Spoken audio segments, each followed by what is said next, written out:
Good morning, welcome back to my YouTube channel Chhaya Thakor blogs. તો guys આજનું મારું wet check કરવાનું બાકી છે. હું ચેક કરતી આવું અને પછી ક્લિપ લગાડી દઈશ. ખબર નહીં વધુ વધી શું હશે. અને ગેસ પર મારું ગરમ પાણી ચડાવ્યું છે, મેથી ને પેલાવાળું જીરાવાળું, એ ગરમ થાય એટલે પી લઉં. અને વિચારું છું આજે જમવામાં શું જમવું. રોજ એમ વિચારવા કે આજે શું જમીશ, આજે શું જમીશ. આજે મને વેજીટેબલ રાઈસ એટલે પુલાવ ટાઈપ ખાવાની ઈચ્છા છે. જોઈએ વેજીટેબલ્સ કયા કયા પડ્યા છે, મંગાવવાના છે કે શું છે. કિચનમાં જઈને હું તમને મળું. એ તો મારું ગરમ પાણી થઈ ગયું છે, મૂકી લઉં. હેલો ગાઈસ, તો મશરૂમને મેરિનેટ કર્યા છે. તેલ બહુ જ ઓછું નાખ્યું છે, ખાલી મસાલાનું કોટિંગ કર્યું છે. અને એક ડુંગળી, 3-4 લસણની કળી, ટોમેટો પ્યુરી અને આ મટર. આપણે બનાવી રહ્યા છીએ મશરૂમ મટર. આ બની રહ્યો છે સોયા પુલાવ. સોયાબીનને વોશ કરીને કટ કરીને રાખ્યા છે, કેમ કે હમણાંથી કટ કરીને મેં ચાલુ કર્યું છે તો સારા લાગે છે. આમાં નાખી છે ફણસી, પછી ગાજર, ડુંગળી, કેપ્સિકમ અને ચોળી, કેમ કે ફણસી 4-5 જ હતી. અને અહીંયા રાઈસ થઈ ગયા છે, અહીંયા સબ્જી થઈ રહી છે. તો બંને બનાવી દીધું છે. આજે કન્ફ્યુઝ હતી શાક રોટલી ખાઉં કે પુલાવ ખાઉં, પણ સન્ડે છે તો દોનો બનાવી દઈએ. હાય ગાઈસ, તો તમે લોકોએ જોયું હતું આપણે બનાવ્યા હતા મટર મશરૂમ. અને મટર મમ્મીએ ફ્રોઝન કરીને રાખ્યા છે, જેના કારણે ખબર નહીં શું છે, ચડતા જ નથી. તો બહુ બધું એકદમ ડ્રાય થઈ ગયું. મેં પાણી એડ કર્યું, મેં કીધું હવે ફરીથી શેકાઈ જાય, પણ નથી શેકાતા. અને તમે જોઈ શકો છો મશરૂમનું આખું પેકેટ નાખ્યું હતું, પણ મશરૂમ પેલા ગરમ થાય પછી આમ સકડાઈ જાય ને, તો એવું લાગે છે કે આ મટનનું શાક છે, ખાલી વટાણાનું શાક છે, મશરૂમનું નથી. તો અહીંયા મટર મશરૂમની જગ્યાએ મટનનું શાક બની ગયું છે. હું વિચારું છું મારી પાસે સોયા પનીર છે, એ નાખી દઉં તો મટર મશરૂમ પનીરનું શાક થઈ જશે. ચલો, સાચું કહું ગાઈસ, સોયા પનીરનો બી કોઈ ટેસ્ટ હોતો નથી. હેલો ગાઈસ, તો સોયા પુલાવ, મટર મશરૂમ પનીર સબ્જી અને આ એક રોટી, જવાર, રાગી, મકાઈ મિક્સ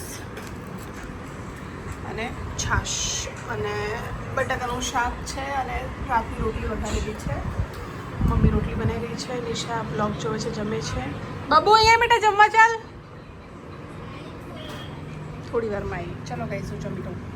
તો મટર મશરૂમ પનીરની સબ્જી આપણે ચાખીએ કેવી બની છે. આની ઉપર મલાઈ નાખવાની હોય બન્યા પછી, તો વધારે ટેસ્ટ લાગે, પણ હું ડાયટ પર ના નાખી શકું.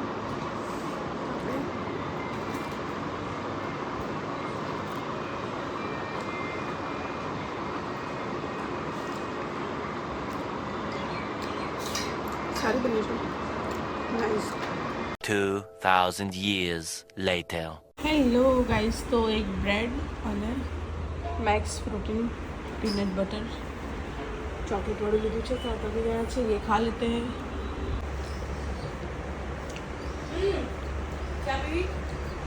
બાબુ આબુ આ બેટા. ગાઈસ, તો કોલ્ડ કોફી અને પીનટ બટર ડિનરમાં હતું આજે. દૂધ લેકે આए हैं.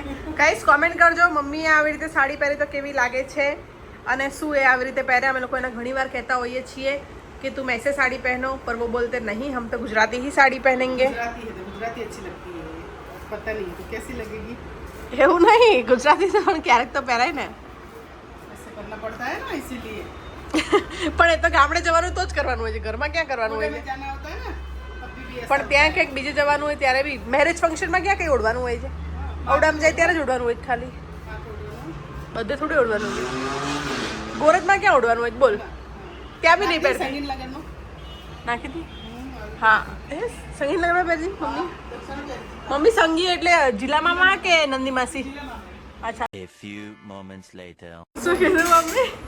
श्रीखंड बनावाना बस करे. ગાઈઝ, મમ્મી બનાવવાની છે શ્રીખંડ, અને મારે શુગર બંધ છે. મેં કીધું મમ્મી મારો જીવ થશે, એમાં બહુ જ શુગર આવે છે ગાઈઝ, એટલે હું નહીં ખાઈ શકું બિલકુલ બી. પણ મસ્ત બને છે ગાઈઝ, ઘરે જોરદાર શ્રીખંડ બને છે. બહાર કરતાં બી સારો હવે ઘરનો લાગી ગયો છે. ક્યાં કર રહ્યો હું? सब्जियां लेके आ रहे. શાકભાજીનું કામ કરે છે ગાઈઝ. 8:15 વાગ્યા છે. मैं सोच रही हूँ मैं वॉक पे चली जाऊँ. આજે જમી લીધું હતું મેં 7 વાગે. ऐसे वाला श्रीखंड बनाने खाई लेस. હું ચાલીને આવતી હશે, હું તો 12 વાગે આવીશ ઉપર. हाँ तो पूरा करना है. Okay done. હા, ખાવાનું ત્યારે રાખો જ, નહીં ખાવાનું તો રાખો જ તમારે. हाँ, पतली नहीं धो देवी ना ये तो ये ना कंट्रोल कर रहा है ना मेरा कंट्रोल है रखना मेरे सामने मैं खाऊं तो बताना ठीक है અને એમ બી તમે બનાવ પરસેસ આયા કરીશ ને કાલેથી તો હું સાંજના 7 ની જગ્યાએ 6 વાગે જમી લઈશ 6 થી 11 હાય ગાઈસ તો હું પી રહી છું બ્યુટી અને એના પછી જઈશ વોક કરવા માટે તો નીચે આવી ગઈ છું વોક કરવા અને સ્કિન કેર કરું એના પછી મને સ્વેટિંગ થઈ જાય છે યાર બાબુ જમતી હતી અને કીધું હું જમી લો પછી આપણે લોકો સાથે જઈએ મેં કીધું હા હું તારી વેઇટ કરું છું એમ કહીને હું આવી ગઈ છું કેમ કે મારે 10,000 સ્ટેપ કરવાના છે અને પછી 12 વાગી જશે અને 1,000-2,000 रह जैसे એટલે મેં કીધું જમીને આવી જશે નીચે उसको पता नहीं है और हम आ गए हैं नीचे तो चलो गाइस वॉक स्टार्ट करिए हाँ बस 1 मिनट थी चलो बिल्ली ने हमारा रास्ता काटा है गाइस बबू जो બહુ પાડતી નહીં બિચારા હા ગર્લ છે ગર્લ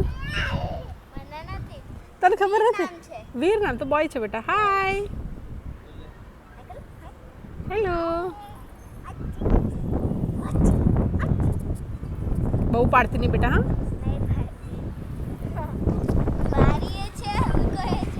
हाय क्या नाम है आपका देवम आखू नाम बोलो गुजराती है ना तू तो हाँ Devam R Patel yes Devam cricket रमવાનો બહુ શોખ છે ને બોલિંગ કરતો હતો ને તું હમણાં તારું ફેવરેટ ક્રિકેટર કોણ છે विराट कोहली યે મારું બી पहला player and Dhoni Dhoni same Sachin Tendulkar ए बेटा ये तेरे हाँ ये तारी जनरेशन हाँ मेरे को आरसीबी पसंद है मैं गाइस मेरे को भी आरसीबी पसंद है मुझे भी आपको क्लियर आरसीबी ये इस बार आरसीबी सब साला कप नाम दे सब ये पेन पेन कर इतने इतने पेन पे बोलो मुझे आरसीबी पसंद है ठीक है क्या होता है इसे पहनाओ ये जीवन तक सब कुछ काम कर देगा पहनाओ मुझे आरसीबी पसंद है चली मेरे हाथ में आएगी नहीं मतलब मेरे हाथ में भी नहीं आ रही थी बेटा उसको कुछ नहीं होगा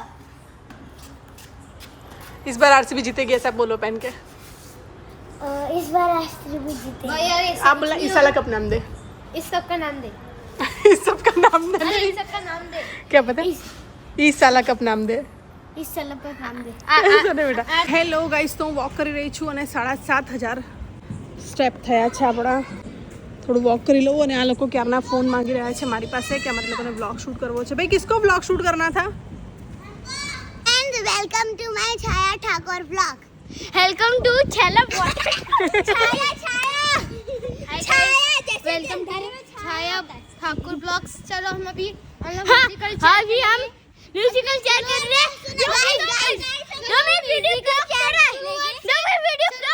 ગાઈસ બધાના પેરેન્ટ્સ વન બાય વન બધાને બોલાવી રહ્યા છે અને આ વ્લોગના ડિસ્ક્રિપ્શન બોક્સમાં તમને લોકોને લિંક મળી જશે બબુના ચેનલની તો પ્લીઝ જજો સબસ્ક્રાઈબ કરજો આજનો વ્લોગ એમાં પણ છે તો જોજો hi friends welcome to my new vlog Chhaya ji को सब्सक्राइब लाइक कर देना प्लीज़ और जेनिशा भी कर देना आप जेनिशा को करोगे तो जेनिशा खुश हो जाएगी और जेनिशा और नवे नवे व्लॉग करेगी टेंशन कुछ हो गया कुछ हो गया कुछ लग गया है गाइस हमारी बबू को क्या लग गया है पता नहीं कुछ तो लग गया है શું વાગ્યું બેટા રાખશું તો દુખાશે જ દૂર રાખો ફોન થોડો ગાઈસ નિશા અને બબુને તમે જુઓ નિશા આવનારા 2 વર્ષમાં બબુ નિશા જેટલી થઈ જશે એવું લાગે છે કોઈ કહેશે આ લોકો માં દીકરી છે एक बात बोलना रुको आंटी को एक बार मैं उठा लूं उठा ले रुको मेरा 1-2 मिनट में ब्लॉग है सेनिशा के चैनल मेरे और लाडो के सबके चैनल को सब्सक्राइब करना और दूसरे चैनल में मिलते हैं कल रात पर बाय यस चलो मम्मा को बोलना चैनल बना दे आपकी ठीक है हाँ। फिर ये मासी है ना फिर वो डालेगी आपके उसमें ठीक है लिंक डालेगी 10,000 स्टेप આપણા હાય ગાઈસ તો 10,000 સ્ટેપ આપણા કમ્પ્લીટ થઈ ગયા છે અને એની સાથે જ આપણે અત્યારે આ વ્લોગનો અહીંયા એન્ડ કરીએ છીએ જો તમને પસંદ આવ્યો હોય તો પ્લીઝ વિડીયોને લાઇક શેર અને ચેનલને સબસ્ક્રાઈબ કરી દેજો અને પ્લીઝ સારી કોમેન્ટ્સ કરતા રહેજો મને મોટિવેટ કરતા રહેજો અને રોજ હું ટ્રાય કરીશ કે હું એટલીસ્ટ 10,000 સ્ટેપ કમ્પ્લીટ કરું અને હવે લાડો રાહ જોઈ રહી છે ફોનનો ऐसा बोल रही हूँ हाँ बेटा कि छाया दीदी को कमेंट्स करो और उनको लाइक सब्सक्राइब करोगे तो छाया दीदी और ऊपर तक व्लॉग बनाएगी। યસ ગાઈઝ લાડો વેઇટ કરે છે કે હું બ્લોગ મારો કમ્પ્લીટ કરું, એને ફોન આપું, એને બી બ્લોગ બનાવવો છે. તો ગાઈઝ ચલો બાય બાય, આવતીકાલે મળીએ નવા બ્લોગમાં. ઉપર જઈશ, મેથી ને જીરું વીરું પલાળીશ, સિનેમન ટીપીશ અને આવતીકાલે મળીએ. ડે 8 ઓહો ડે 7 થઈ ગયો આજે. 1 વીક કમ્પ્લીટ થઈ ગયું છે ડાયટનું અને આપણું 1.8 યા 1.7 kg ઓછું થયું છે, વિચ ઇઝ ગુડ. गाइस छाया दीदी का पेड़ देखो थोड़ा कम हो गया। छाया दीदी का पेट देखो थोड़ा कम हो गया है. चलो गाइस बाय.